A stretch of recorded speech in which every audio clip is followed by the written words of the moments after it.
Hello friends, welcome to विश्वा study point. आज हम सामान्य ज्ञान के कुछ इंपॉर्टेंट क्वेश्चन पढ़ेंगे जो अक्सर किसी न किसी एग्जाम में पूछा जाता है। तो आइए चलिए स्टार्ट करते हैं। हमारा पहला क्वेश्चन है, गांधी अरविंद समझौता किससे संबंधित है? ऑप्शन है सविनय अवज्ञा आंदोलन, असहयोग खिलाफत आंदोलन, रॉलेट आंदोलन और भारत छोड़ो आंदोलन। तो इसका आंसर बताइए आप क्या होगा। जो गांधी इरविन समझौता था वो था सविनय अवज्ञा आंदोलन से। तो इसका आंसर हो जाएगा आपका ए पार्ट, सविनय अवज्ञा आंदोलन।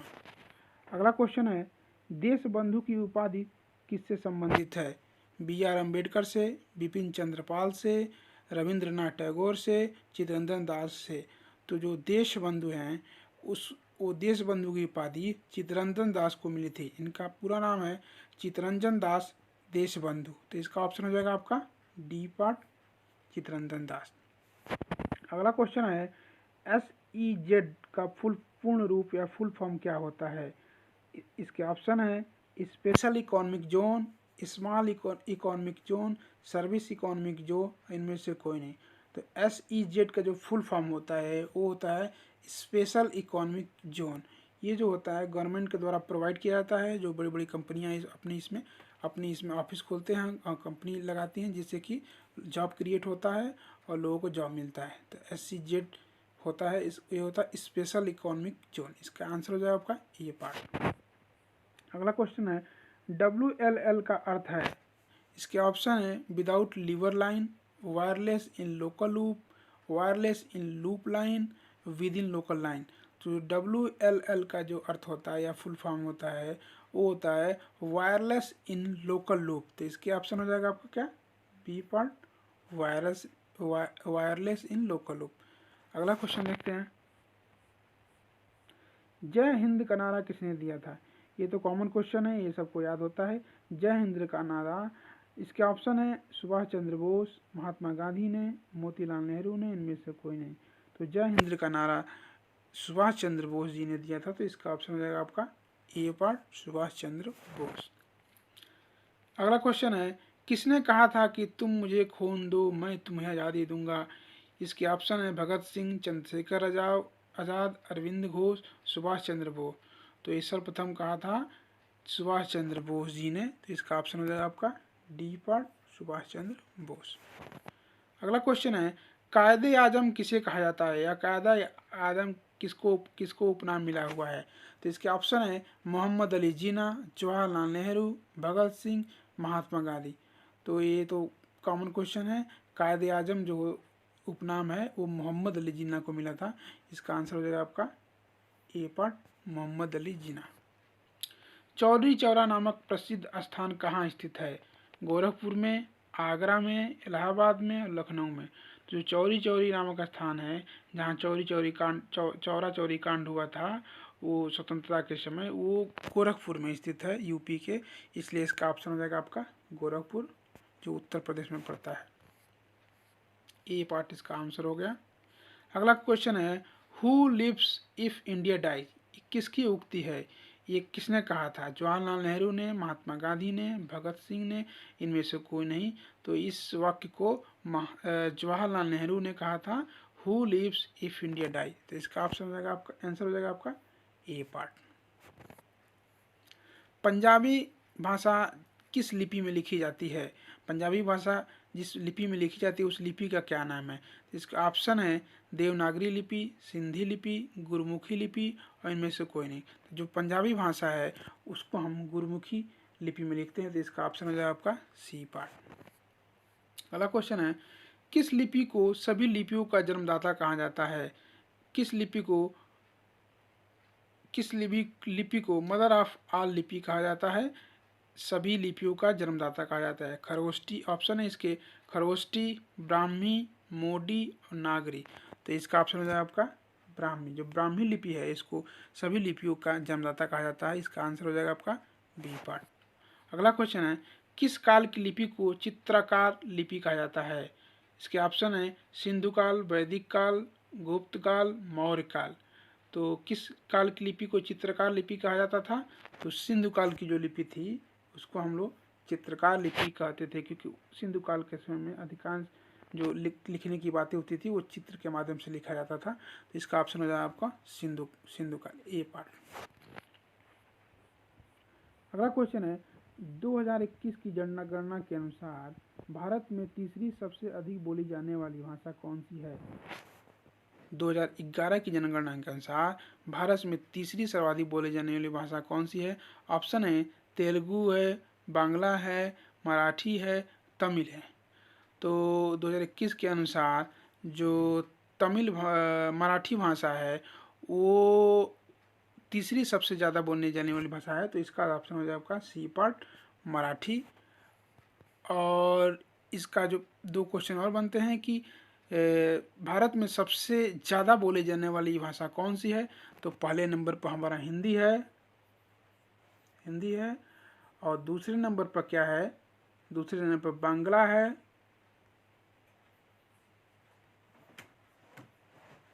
बांग्ला है, और तीसरे नंबर पर आता है वो मराठी आता है। इस अभी कुछ 2011 से पहले तेलुगु भाषा था, बट 2011 के जो लेटेस्ट जनगणना है उसके अनुसार जो मराठी भाषा है वो तीसरी सर्वाधिक बोले जाने वाली भाषा है देश की। तो इसका ऑप्शन हो जाएगा सी पार्ट, मराठी। चोल शासकों की भाषा क्या थी? इसके ऑप्शन है तमिल थी, संस्कृत थी, कन्नड़ थी, तेलुगु थी। तो चोल शासकों की जो भाषा थी वो तमिल भाषा थी। तो इसका ऑप्शन हो जाएगा आपका ए पार्ट, तमिल। हिंदी भाषा भारतीयों का प्रतिशत कितना है? भारत में हिंदी बोलने वाले भारतीयों का कितनी प्रतिशत मात्रा है? 50%, 40%, 45%, 55%। तो इसका ऑप्शन है आपका 40%। 40% जो लोग हैं वो हिंदी बोलते हैं इंडिया में। ऑप्शन है बी पार्ट। भारतीय भाषाओं में हिंदी के बाद कौन सी भाषा अधिकतम बोली जाती है? मलयालम, तमिल, तेलुगु और बांग्ला। तो भारतीय भाषाओं में हिंदी के बाद सबसे अधिक जो भाषा बोली जाती है वो बांग्ला भाषा बोली जाती है। इसका ऑप्शन है आपका डी पार्ट। कौन सी भाषा देव भाषा है? किस भाषा को हम देव भाषा बोलते हैं?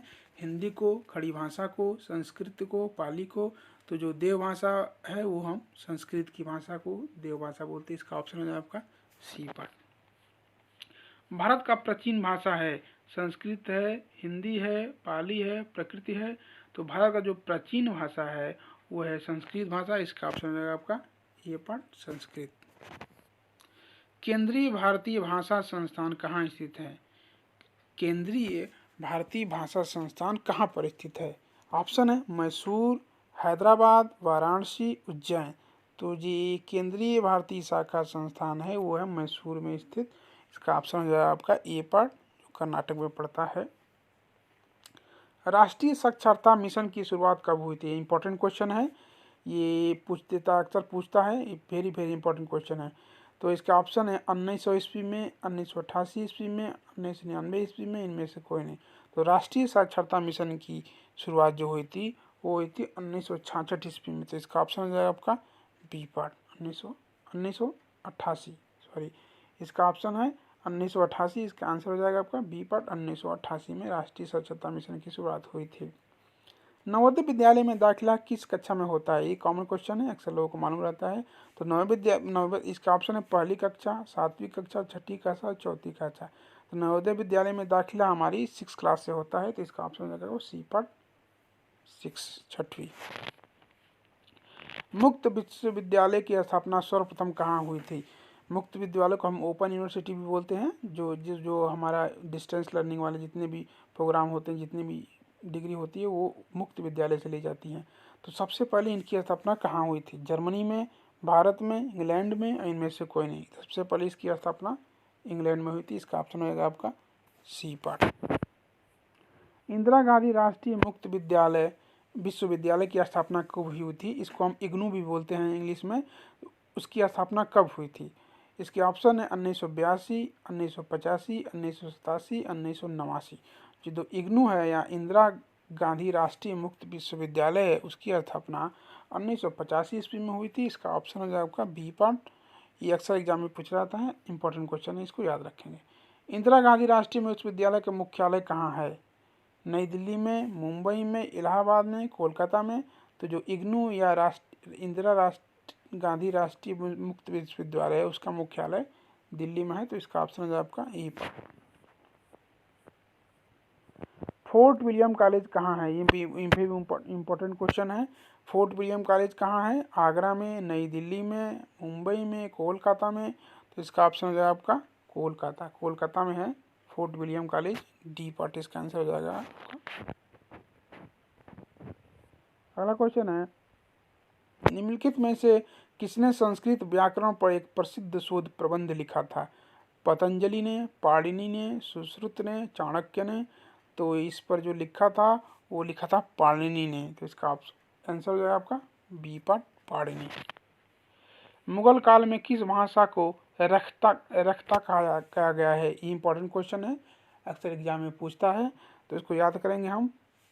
इसके ऑप्शन है आपको उर्दू को, अरबी को, तुर्की को, फारसी को। तो जो उर्दू लैंग्वेज है इसको हम मुगल काल में रख्ता कहा जाता था। इसका ऑप्शन हो जाएगा ए पार्ट। भारत की किस भाषा को इटालियन ऑफ द ईस्ट कहा जाता है? तमिल को, मलयालम को, तेलुगु को और बंगला को। तो ये जो ऑप्शन है तेलुगु भाषा को कहा जाता है इटालियन ऑफ द ईस्ट। इसके ऑप्शन हो जाएगा सी पार्ट। देश के एकमात्र किस राज्य की राजभाषा अंग्रेजी है? ऑप्शन है आपके नागालैंड, सिक्किम, मणिपुर, मिजोरम।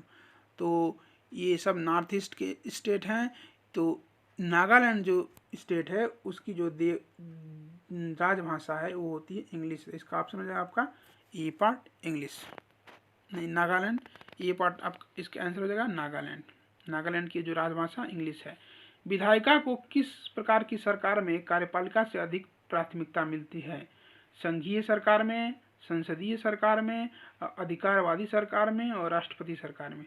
तो जो विधायिका को वो सर्वाधिक कार्यपालिका से अधिक प्राथमिकता ये संसदीय सरकार में मिलता है। तो इसका ऑप्शन हो जाएगा आपका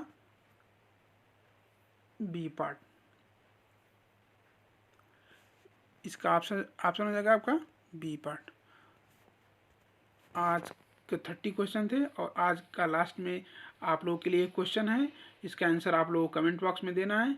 देखते हैं कितने लोग इसका सही आंसर देते हैं। ये इंपॉर्टेंट क्वेश्चन है, सबसे इंपॉर्टेंट क्वेश्चन मैंने आज की आप लोगों के लिए दिया है। तो क्वेश्चन है, प्लासी के युद्ध के बाद किस को बंगाल का नवाब बनाया गया था? इसकी ऑप्शन है सिराजुद्दौला, मीर जाफर, अलीवर्दी खान और मीर कासिम।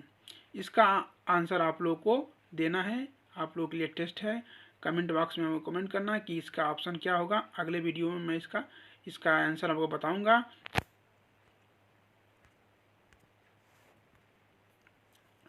आज के लिए इतना ही। थैंक्स फॉर वॉचिंग विश्वा study point. Thank you so much. Please like, subscribe and share my channel. Thank you so much.